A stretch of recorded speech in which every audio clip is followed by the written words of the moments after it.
الحمد لله رب العالمين والعاقبة للمتقين ولا عدوان إلا على الظالمين ثم الصلاة والسلام على أشرف المرسلين سيدنا وحبيبنا مولانا محمد صلى الله عليه وسلم رب اشرح لي صدري ويسر لي أمري واخلق لنا من لساني يفقهوا قولي.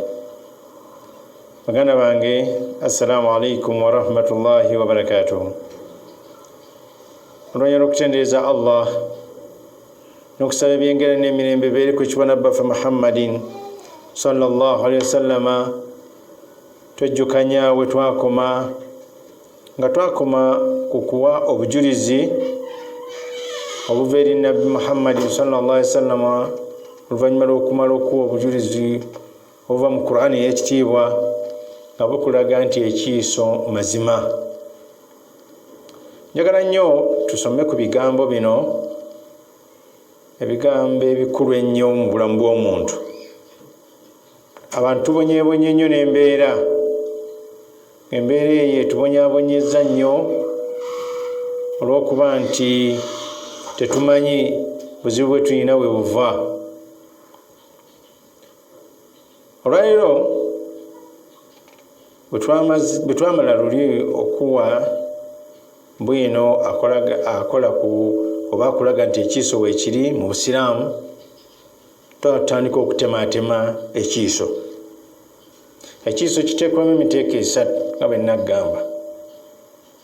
Waliwo ekiiso kye bayita ayinu mujibu, ekiiso ky'okwerabawo.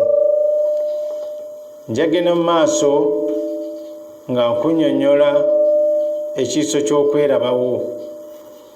Ngenda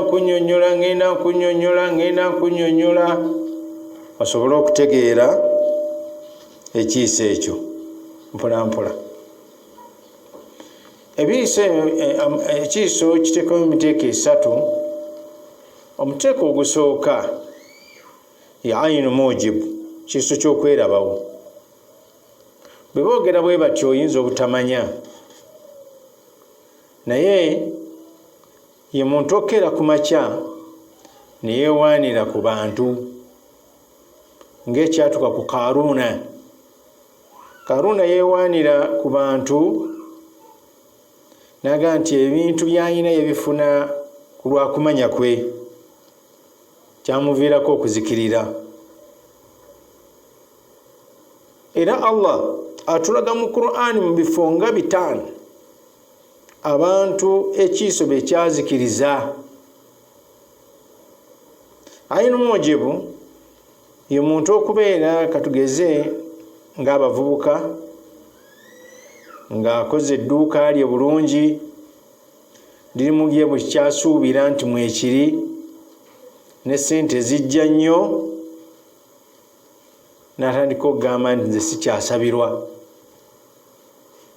Qaida usuli egamba nti shiddatul hijab yakwi ruh fatambaitha almawj liyufsida shay'un almujibu bihi.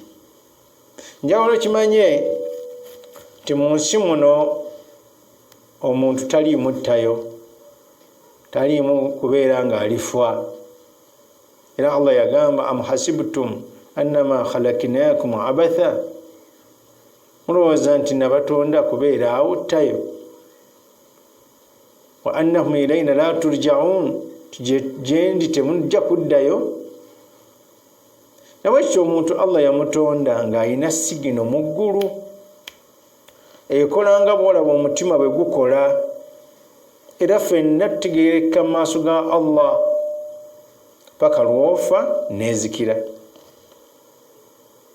Olwo ripoota ne zirinnya ne zigenda mu ggulu, fayiro zo ne bazizingako. Nawekityo singa omala ne weewaanira ku Mungu n'olowooza nti buli kimu ky'okola okijja ku magezi go. Waliwo hadisi ng'ejjibwa ku Nabbi Muhammadin sallallahu alaihi wasallama, hadisi ng'ejjibwa ku Shuhaib bun Sanani radiyallahu anhu, jiwulirize bulungi. agamba anna Rasulullah sallallahu alaihi wasallam kana ayyami Hunain, Nabi Muhammad mu biseera bya Gazwat Hunain yakhriku shafatayhi, yarabibwako ng'anyeenya embaaze baada salatu fajiri, abanywa salatu fajiri bi shay'in lam nakun narahu yaf'aluhu. Shuhaibu aganti nabbi ku salatu ya fajiri, salatu subahi, yarabibwako ng'amaze okusaaza ng'akyusa atunudde mu maaso g'abasahaba. Abasajja bali balabanga nabbi okusinga bwolaba TV, naye bamulabanga ne bamanya nti nabbi kati asoma dhikiri eno, kati asoma dhikiri eno, kati ali ku istighfar. Naye bamulaba ng'embaaze zinyeenya, nga balabanga dhikiri gyasoma gye batawuliranga era gye batalabangako. Qala n'agamba inna nabiyya sallallahu alaihi wasallam fakunna nitugamba ya Rasulullah wange gombaka wa Allah inna naraka mazima fe tukulaba tafalu shay'an lam takun tafaluhu, oyina kyokola kyobadde tokola buli lunaku bulijjo. Fama hadha alladhi tahriku shafatayka, kiki ekyo kyonyenyezaako embaazo, osoma ki? Qala n'agamba inna nabiyyan fima kana qablakum, mu bannabbi ababasookawo, ajabatuhum kathiratu ummatuhu, baatukanga ne bayita abantu bajje eri Allah subhanahu wa ta'ala bage gyali emirimu gyabwe. Bannabbi baali bangi era Allah abogerako mu Qur'an, minhum man qasasna alayka, mulimu be twakubuulirako, wa minhum man lam naqsu alayka, mulimu be twatakubuulira. Kati nabbi agamba mu bannabbi abaakulembera nga ffe tetunajja, bwe baawezanga omuwendo gw'abantu nga batandika okubeewaanirako nga bagamba kyemuyina kye mumanja, nze mbasiramudde okubateeka mu ddiini, nga batandika obeewaanirako olwewaana olw'okwerabawo. Fakala lan yarumu haulai shay'a, ayinza okuwulira ku nabbi munne nti abo tebakyalina kye bannenya n'ekimu, nze mbasiramudde. Fa awha Allahu ilayhi, kati kyatanulanga Allah n'atumira nabbi oyo abadde yeewaanira ku umma, n'amugamba anna khayra ummatika, ekirungi kyenkuwadde ku bantu b'ekibiina kyo, bayina ihda thalatha, londako ku bisatu, londako kimu, nga kyamutegeeza nti omusango gw'okoze nkuwadde punishment 3, olondeko emu. Imma an nusallita alayhim aduwan min gairihim fayastabihahu, mbasindikira abalabe bajje gye bali babasaanyeewo, au joa, oba enjala, wa imma an nursila alayhim almaut, oba mbasindikira okufa. Nabbi yajjanga n'agamba nti omusango gwe tusobezza Allah aganye okutusonyiwa, agambye ku nsonga 3 tulondeko emu: otusindikira abalabe batulwanyise batuwangule batutte, oba tusindikira enjala etulume etumalewo tufe, oba tusindikira olumbe lutusaanyeewo. Basahaba b'abannabbi abo kye baakolanga, fashawaruhum, ne batuula amashura, ne batuuza meeting, waqaalu, ne bagamba amma al-aduwu fala taqata lana bihim, Katonda addayo omugambe tetulina maanyi galwanagana nabaki, nabalabe baffe. Wa amma al-ju'i fala sabru lana alayhi, n'enjala tatuleetera, tetulina bugumiikiza kuyo. Walakin maut, naye atutte kuba teri atalifa. Fa arsala alayhim maut, Allah n'abasindikira okufa. Famata minhum fi 3 ayyami 70,000 Mungu natta abantu mu nnaku 3 nattamu abantu 7,000. Qala Rasulullah sallallahu alaihi wasallam, nabbi n'agamba wa ana aqulu al'ana, mazofuna obubaka Allah nsindikidde ekituyamba olwaleero. Ngamba bwenti haisu raa kathratukum, benalabye obungi bwammwe.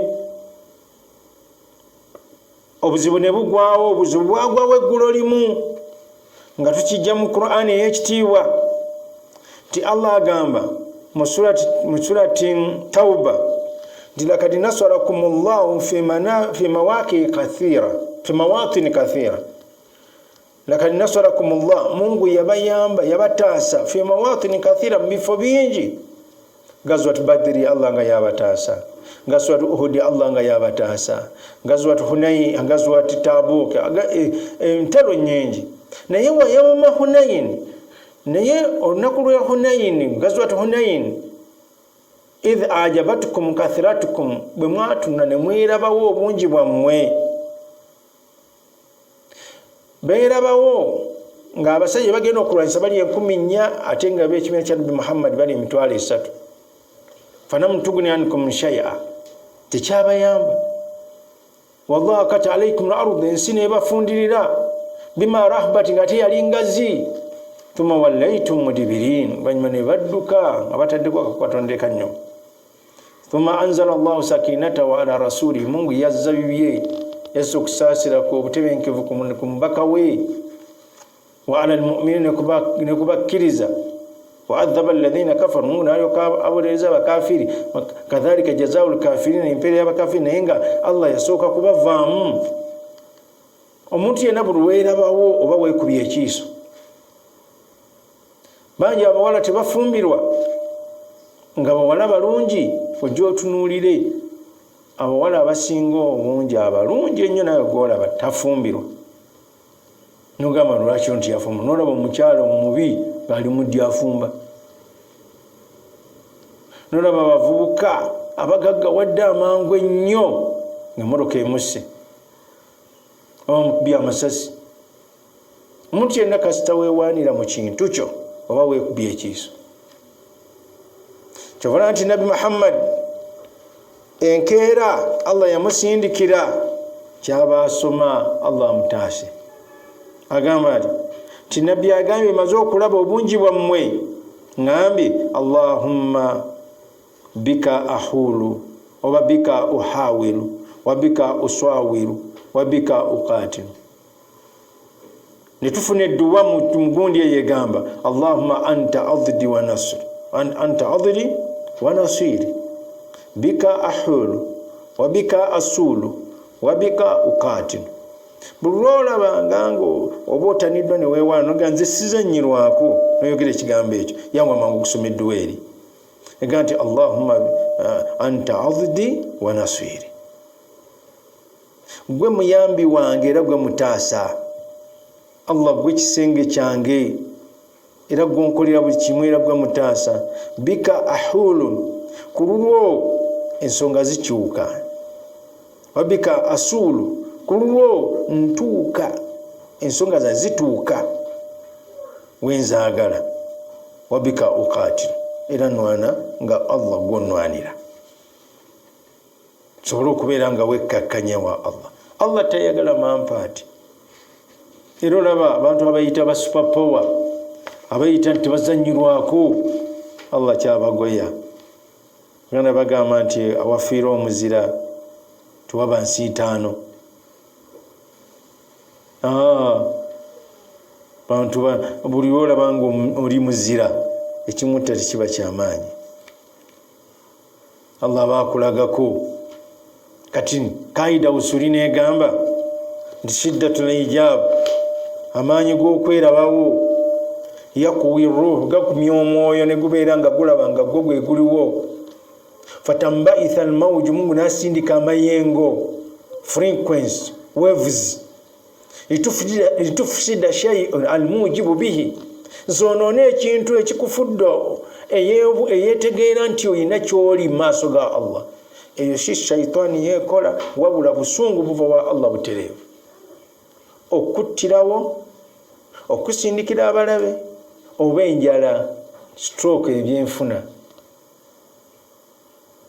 era okumanya enjagala ekintu ekyo kimanye bulungi mu Qur'ani muno nabikuddemu aya zino ozitabe ozitegeere aya zisooka ziri mu surati Anfal. Allah agamba bwati surati Anfal aya ya 25 agandi lakad nasarakumullah mazima Allah yabataasa fi mawatin kathira mbisufo bingi wa yawma hunain nakulwe gazwat hunain tawle hunain idh ajabatkum kathratukum mukisera bwe mwelaba wone mwewana olw'obungi bwammwe falam tugni ankum shay'an tewali kyabayamba nga kitegeeza tuwenna ina kyoyina teweekuba kiiso kakasa bukakasa nti Allah yakugeredde n'ofuna abasiraamu tuleme kwonoona bye tufunye olw'okwewaana wadaqat alaykum al-ardu ensi yabafundirira bima rahbat ngate yali ngazi thumma wallaytum mudbirin wallahi rutalolu abantu abali nabi Muhammad sallallahu alaihi wasallam lwabalemerera ne badduka thumma anzala Allah sakinatahu ala rasuli kubanna bitadduka mu lutalo Allah yazza bibyo okusasira kweri omubaka we wa ala almu'minina nabakiriza wa anzala junudan lam tarawha Allah naleta amajama yambi okuva mu ggulu ninga abasajja bababunye endubale bali 10 nyabunya ku mitwalo 3 baba sindikanga obusale wa kumukumu lwakwerabawo naye nga jjukira mugazi wa Badri bali abantu abasajja 314 nga ate bali abalumbi basuka mu 13 Allah nataasa wa anzala junuda lam tarawa Allah nasajjali mutalaba olw'okuyamba nabi Muhammad wa adhaba alladhina kafaru nabonereza abakafiri abali balumbye nabbi wadhalika jazaa'ul kafirin eyo mpeera y'abakafiri. Naam, aya endala ekutegeeza nti kigambo kwerabawo kibi nnyo eri mu surati Isra'i. Surati Isra'i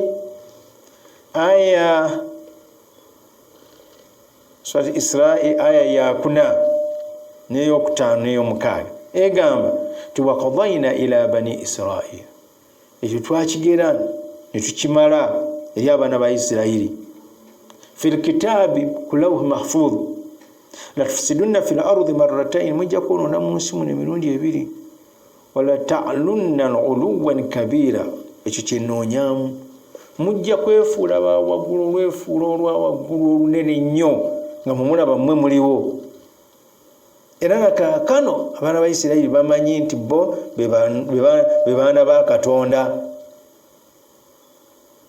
sina baddu ba Allah baana ba Katonda.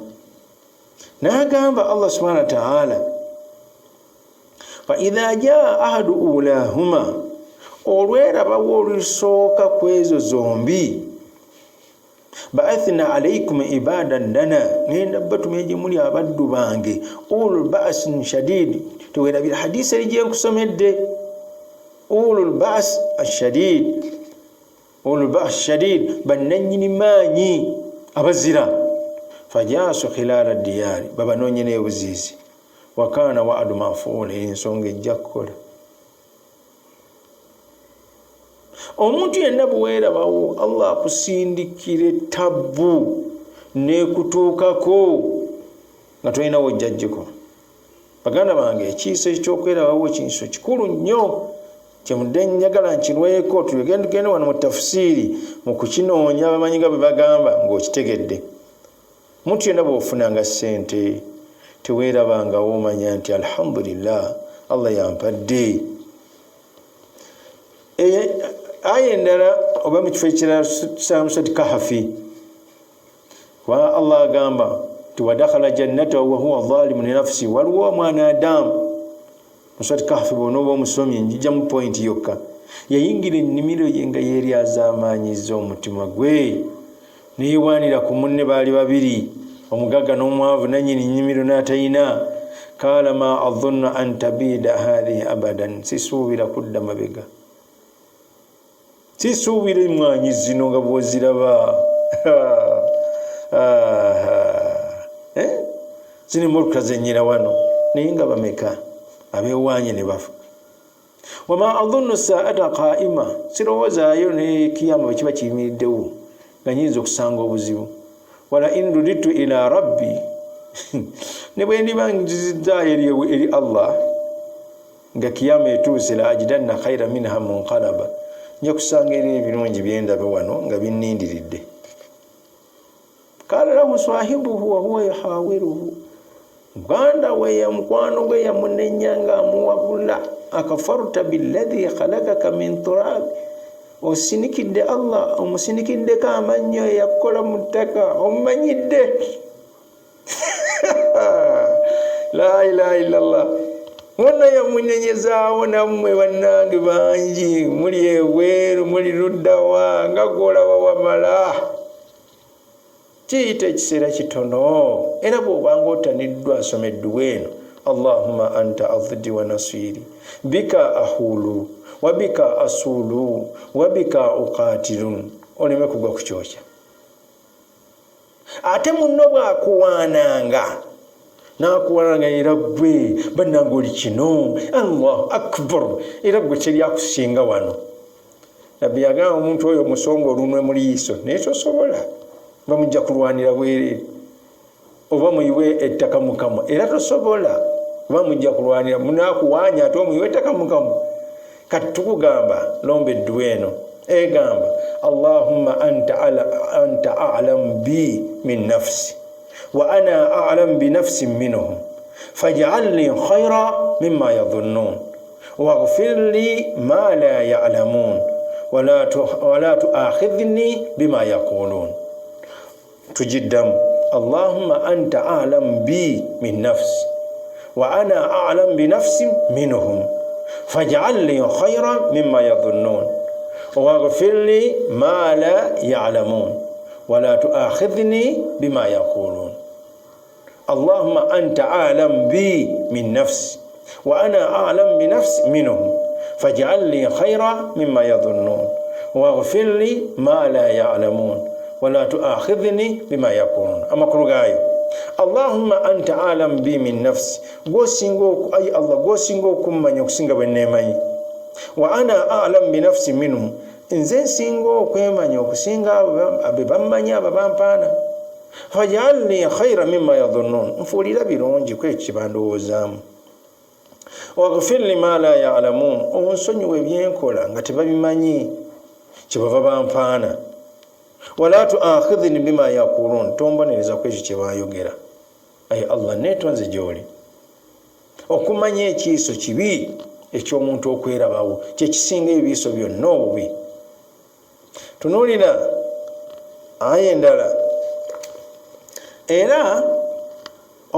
ebigambo byazitowerera omusajja ono wa uhita bithamarihi tuvudde eri waggulu jagenda osomayo mpolampola wa uhita bithamarihi eyo byalokompokangamu ng'ayogera nti mugagga nnyo Allah yamusindikira omuliro ne gwokya ennimiro eyo yonna fa asbaha yukallibu kaffayhi naakera ku makyanga engalo bwazikuba bwazita alama anfaka fiiha ku kye yasaasaanya mu nnimiro eyo wahiya khawiyatu ala urushiha nga byonna muyonga lweddewo wayakuna ya laitani naganga zinsanze lam ushiriku birabbi ahadan singa saggase katonda nemugatako ekintu ekirala aya endala tugisanga mu surati hashiri aya eyokubiri gyemaliriza nayo bwino wa Qur'ani aya eyokubiri egamba nti huwa alladhi akhraja alladhina kafaru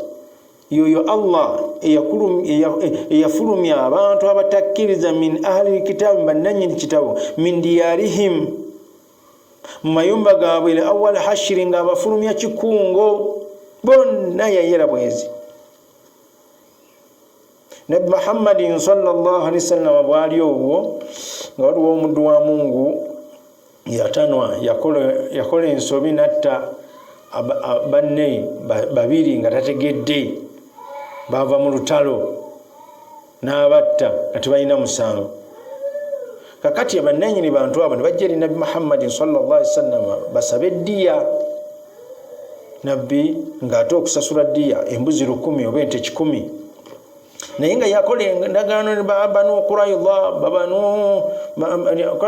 endagaano mu basajja abayahudi awo babanu Hashim babanu Abi Bakari bani abo mbeerabiddemu nakola endagaano temuntabaalanga, naye siri batabaala abaali mu Madiina omwo Abayahudi, naye nga balina ennugu ku Nabbi gy'atamanyi. Bwe yagendayo bamuyambeko ku ddiya eyo ngiyita mu bufunze, ne bagamba nti kyetwasabirira embazi kibe yagasudde, ne bamuteeka mu kifo mu kiyumba. Omusajja ayinya waggulu aleete olubenga lusuule ku Nabbi. Allah n'amanyisa Nabbi Muhammad sallallahu alaihi wasallam era n'avaawo. Bamala akaseera nga baswaba beewundaganya ekyokukolera abantu abo okutuusa nabo bennyini abantu abo baaswala Allah bwe yabateekamu obuswavu, ne bagamba tetusobola kubeera bumu, katubafiire tugende. Kati Allah kyagamba bw'ati nti Allah yabafulumya kikungo, ma dhanantum an takhruju, gwe Nabbi Muhammad temwalowoozaako nti abantu abo Banu Qurayza baliva mu kibuga omwo Madiina olwa amakanda ge baali basimbye baguze embiri bazimbye. Wadhannu annahum mani'atum husunuhum min Allah, nabo beewaananga nga balowooza nti embiri zaabwe zigenda kubayambako Allah obutabamanyiira. Fa'atahum Allah min haythu lam yahtasibu, Mungu n'abayita ku bye baali tebasuubidde mu njogera ennyangu, n'abayita ku litalaba. Wakadhaba fi qulubihim ru'ba, n'ayiwa mitima gyabwe ennaku. Yuhribuuna buyutahum biaidihim, ne batandika ozimbula ennyumba zaabwe embiri zaabwe n'emikono gyabwe. Wa biaidihim wa aidil mu'minina, n'abakkiriza nga babayambako. Fa'tabiru, weegendeze dengulu ya ula abswar, wayina amaaso agalaba. Kakati ekigambo ayinu mujibu eriiso ly'okwerabawo kigambo kizito nnyo nnyini ddala, era ayinu mujibu ekiiso ky'okwerabawo. Inna nafsi idha ma aftara fi ijabi binni'mati min na'mi athrat fiha wa afsadatuha biiznillahi ta'ala ma lam yabrik sahibuha. Omuntu yenna singa omwoyo gw'omuntu gumala ne gukyuka ebitendo n'ava mu mbeera ennungi n'atandika okulaba ekintu kya munne neeganga akifunye atya, oba mu njogera eri gye nsosa okugamba Mungu ayonoona ebintu byo, oba Mungu ayonoona ekintu ky'omuntu oli. Era kyovudde oli mu Qur'ani agambye walawula iddakhalta jannataka kulta ma sha Allah la quwwata illa billah. Singa bwayingira mu nnimiro yo n'ogamba ma sha Allah, Mungu kyanjagalizza, la quwwata tegabadde maanyi gange, illa billah okujja kuga Allah.